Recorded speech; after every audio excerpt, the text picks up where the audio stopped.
IMDb asked me, Glen Powell, to throw the ultimate watch party for the premiere of Hitman on Netflix. These are the essentials I need when I'm watching a new movie at home or when I'm revisiting some of my favorites, which all happen to also feature me, Glen Powell. Who is your Hitman? We'll see. Choice number one for your ultimate watch party. You either get a salty snack or a sweet snack. Pick from the table. Salty snack or sweet snack? Yes. I'm going sweet. Okay, all right. I'm a Butterfinger man. What's your usual snack routine when you're at the movies? Usual snack routine at the movies? I don't want to say like I'm not a good sport or a good friend, but I prefer to have a bucket of popcorn to myself. I don't like other people's dirty hands in my popcorn bucket. I also tend to eat popcorn just thrown into my face. It's not a neat, I'm not like a dainty one kernel at a time guy. It's aggressive and it gets the job done. And I prefer Butterfingers, but I also have been known to sneak ice cream into the movie theater, so I like to put Butterfinger in my ice cream. Outside ice cream? What? You're bringing outside ice cream into the movie theater? I'm not proud of bringing outside ice cream into the movie theater, but I have been known to do it. And, you know, if you're in line too long, it gets pretty messy. I'm sorry, what happened? All right, we're gonna go to your first film role, Spy Kids 3, Game Over in 2003. Don't get too trashed and I win bonus points. So when you auditioned, was the role called Long-Fingered Boy? No, I actually auditioned, for anyone who knows Spy Kids 3D Game Over, I auditioned for two characters named E-Dog and Logos. And in their character description, they're actually called like the goateed, they're like big, tall, goateed guys. That's against the rules. And at the time I was, I was 12 years old and I sounded like Mickey Mouse. So I was like very far away from facial hair at that point, so the character description didn't fit. And then when I went to the final audition, I had auditioned a couple times and then I went to audition for Robert Rodriguez, who directed it.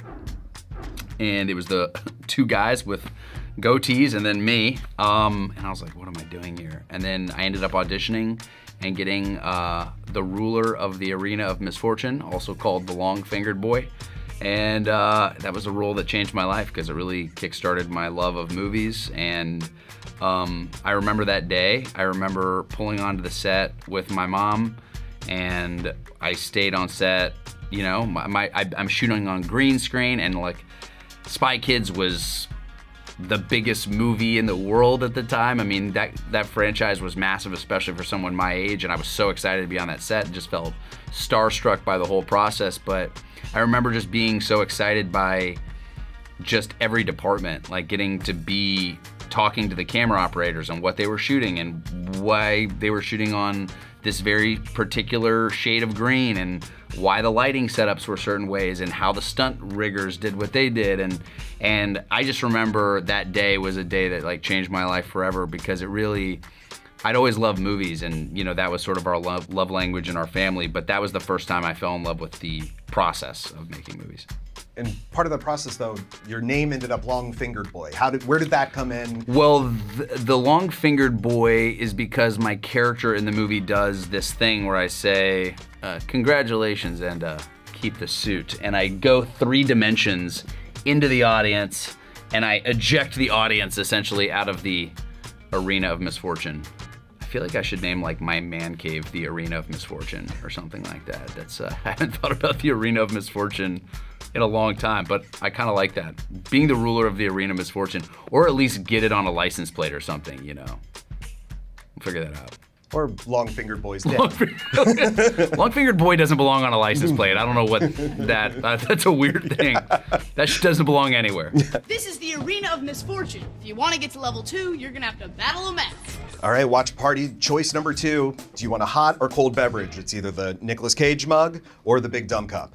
If I am gonna have a beverage in the movie theater, I prefer to have a cold beverage in a Nicolas Cage mug. I prefer Nick with a cold bev. All right, and we'll move on to movie number 2, The Dark Knight Rises. So just talk about day one on that set. Have you ever experienced a project of that size? The Dark Knight was a movie that, you know, was a cultural phenomenon, and what they did with that movie really changed superhero movies forever and changed cinema forever. And you know, Chris Nolan is obviously one of the greatest filmmakers of our time, and I remember getting to audition for that movie. I auditioned a few times, and it's a really small role, so I was always like kind of confused about why, you know, I was auditioning so many times, but I can imagine just the amount of pressure that, you know, a movie like this moment is like, you know, it's not a big role, but it's kind of a big moment in the movie. Wayne coming back is change. Change is either good or bad. I vote bad. I didn't end up get the whole script. You're only getting your sides, and you don't get a chance to take them home. You're just reading them in a room on red paper so that you can't copy it. You can't take pictures of it, and there's somebody watching you read it. So I was just like, okay, what is this scene? And I'd kind of like look at the lines and try to kind of like memorize them and be like, okay, that's a stock exchange. There's no money you can steal. Whatever. So then you take that home and you kind of like process it, and you kind of do your thing where you're trying to understand with this character, but you really don't have a full picture of things. There's a bit of for the biggest movie of my life at that point, I sort of had very little context, and you know, as an actor, you're always showing up to win. Then I showed up to set, and that's when I got to really feel like I was in a Batman movie. Batman wasn't there, but as soon as Bane showed up on set, there was this like electricity of being a part of something that you knew everybody in the world wanted to be a part of, and it was really, really cool. When I ended up shooting that scene, there was a bit where basically Tom Hardy is supposed to tap me on the back of the head and give me a little bit of a prep before he slams my head on the keyboard, and because I get knocked out. I'm like a traitor. I stand up to Bane, and rightly so, just get thrown into a keyboard and my head smashed. And you know, Tom Hardy is not a weak man. He's a force. He's supposed to give you a little bit of a tap on the back of the head. So we did it a few times. We all nail it. It's great. And then this last time, you know, I think we all just got kind of caught up in it. He just slammed my head on the keyboard, and I remember just like getting kind of dazed, and Chris Nolan was like, "That was perfect, Glenn." I was like, "Yeah, I think I hit my head pretty hard on that keyboard." And then Wally Fitzer, who's really funny, was like, "Dude, I don't think I was pressing record." And Chris looked at me. He's like, "You think you can do it again just like that?" I was like, "Absolutely." He's like, "We're kidding. Go see the medic." It's like, great. It's a stock exchange. There's no money you can steal. Really? And why are you people here? A career is made up of a lot of really magical moments, and I remember getting the call that I was going to be a part of The Dark Knight Rises, and I think that was one of the best calls I've ever gotten. Let's kick off those shoes and make yourself a little more comfy. Basic slippers, the dad slippers, or the fluffy slippers? I feel like these guys go better with my outfit, but these look way quicker and cooler to put on. Wow, those are nice. Oh my goodness. You don't have to linger on my feet too long if you don't mind. I'll just kick it up. Yeah. I'll just do this. Yeah. Sometimes I do this with my pink slippers when I get nervous. All right, let's move on to movie number 3, Everybody Wants Some. So the movie deals with themes of finding yourself and your place. So where would we most likely find you? The disco, the country bar, the punk club, a house party, or the baseball diamond? Whew, that's a good question. I'm a big disco guy. I love the disco. Yeah, I think I was maybe born in the wrong era. Yeah, you know, I don't know, there's something, if you see me at a wedding and the disco stuff comes on, you know, I'm the first guy on the dance floor. Well, speaking of dancing and music, the Cherokee ChaChow at the end during the end credits. Yeah. There's only one thing bigger than my IQ, and it stops around my knee. Please break this down for me a little bit. Yeah. How did that happen? And you know, who was the most eager to show off their rap skills? I knew I wanted to like make some sort of like rap, like we were kind of just like rapping, and then Quentin is a really talented musician, so he laid this track, and then everybody basically decided to rap in character as, you know, rap in character, sort of like a little bit of like an anthem for their own character in the movie. And so I basically had this idea of sort of like a P.T. Anderson like oneer, where we're like wandering through the club and the house, and everybody kind of like sings their own thing. And so we have a really great we have a really great thing at the end. It's like a post-credit sequence, like rap at the end. The best part that's not shown in the movie that maybe we'll release someday is Rick is the last rap. Richard Linklater is the last rap of the Cherokee ChaChow. But basically, Rick is losing it on all of us. Like the whole bit is that we're like on set, because all these guys just like absolutely loved each other. We were all best friends. We hung out at Rick's ranch and we rehearsed there, and we had the best time shooting this thing. So this is what we did all day on set. We were throwing the football, we were playing games, we were messing with each other, we were writing raps. It was just like the best time ever.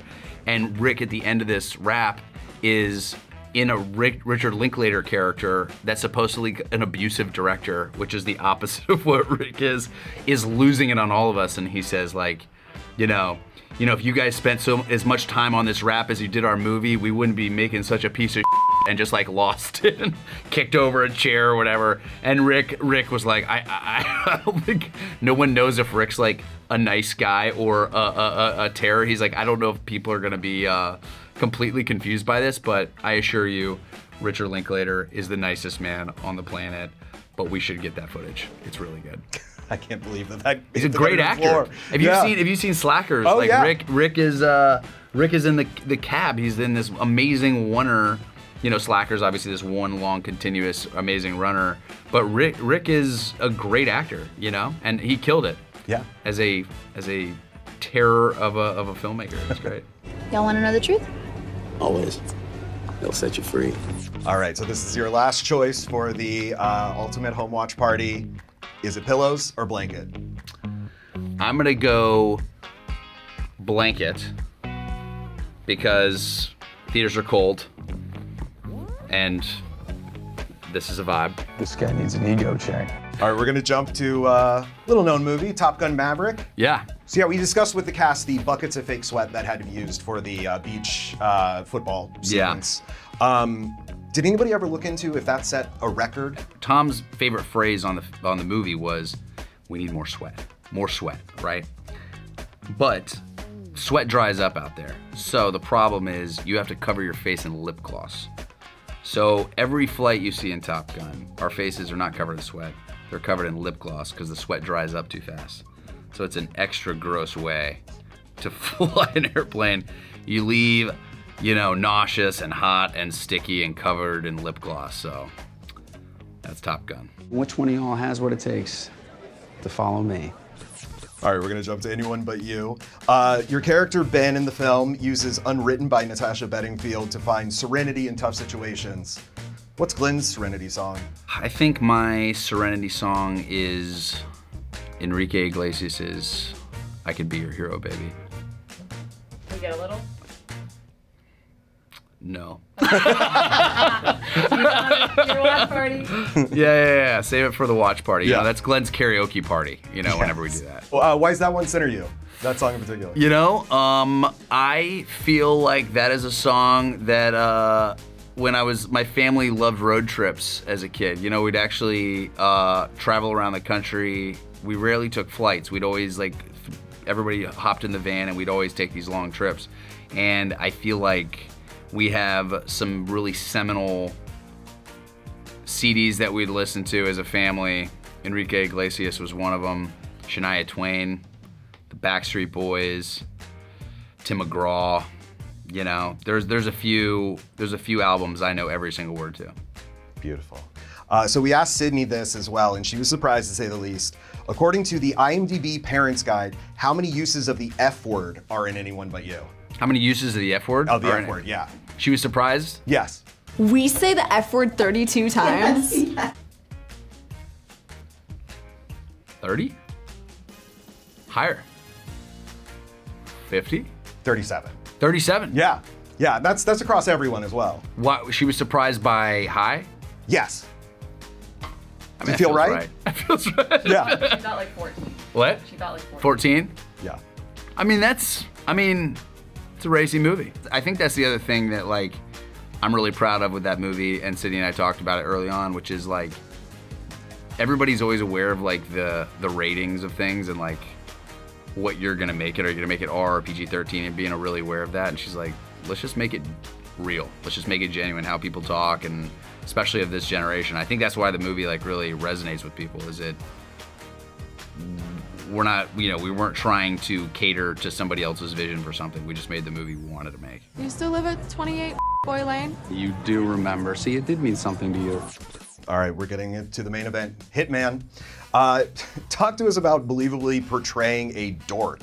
How much did the jorts help you get into the mind of Gary Johnson? Yeah, the jorts are a vibe. Wearing jorts into the real world is a choice, and it's not a choice that really adds a lot of swagger. If you have too much swagger in jorts, you're made for something greater. That is not how I felt in those jorts. I felt like a sad dad at Disney World. So I don't know. I feel like it was like the Birkenstocks with the socks and the jorts. It was really fun to kind of build Gary, because there was all these different kind of. It's always so fun when everybody has a perspective, or they read something on the page and they try to come in with like wardrobe and hair and all these different things. And it was so interesting how Gary came about when I started seeing kind of just the earnestness of like some people at Disney World, where you're like it was like this Dads at Disneyland account that I started looking at, and then you start kind of scrolling through just sort of people operating in their lives off of comfort and functionality. You know, if you're a dad, you're not worried about how things look. You're just taking care of your kids and you're taking care of your life. And I feel like that's where Gary is. He's sort of got his flock of students he really cares about. He loves his birds, and he loves his research, and he loves his audio equipment, and he loves this job. But the last thing he's concerned about is like the way things look. He's function more than fashion. And I feel like the jorts really sell that. And so after 4 films together with Richard Linklater and co-writing this one with him, what's the best thing about collaborating with him? I think the best thing about collaborating with Rick is how the process is such a joy. You leave feeling like a better human. You feel like, I mean, working with Rick is like listening to just like a great self-help podcast, you know? I mean, Rick has the most, you know, wonderful demeanor and point of view about life and this career, and really how life kind of meanders and finds its own way. And collaborating with Rick, there's no time limit on like, hey, let's write for an hour and let's get as much work done as we can in an hour. He's just like, hey man, he just calls you up whenever, and you know, I'll try to just make time, and you talk about everything else. You talk about what's happening in your life and how you're feeling about certain things, and even just something as simple as like, you know, I saw a crazy accident on the side of the road, and these 2 people, the way they were interacting, whatever. You just start talking about everything except the movie, and it's so interesting how Rick's approach is how life can find its way into the movie. It's a very zen perspective. It's not a perspective in which we need to create something for, you know, like there's no, you're not forcing anything. You sort of let the movie kind of speak to you, and you let the research speak to you. I mean, we're making a movie about this guy, the real life Gary Johnson, who did this job. He was an undercover hitman and met this woman who he decided to let off as she was trying to kill her husband, and formulated this friendship with her. And we really, through all of his research and all of his debriefs of all these different, you know, hits over the years, you know, we really got a chance to let that research speak to us instead of trying to force something. So I think the best part about working with Rick is it really just feels fun and effortless. And again, I've known him since I was 14 years old, so at this point, I think one of the coolest things about where I am in my career is people that I've idolized, people that have been my heroes, are now becoming my colleagues, so that's as cool as it gets. Sounds lovely. Hey, if you like this video, like and subscribe to IMDb.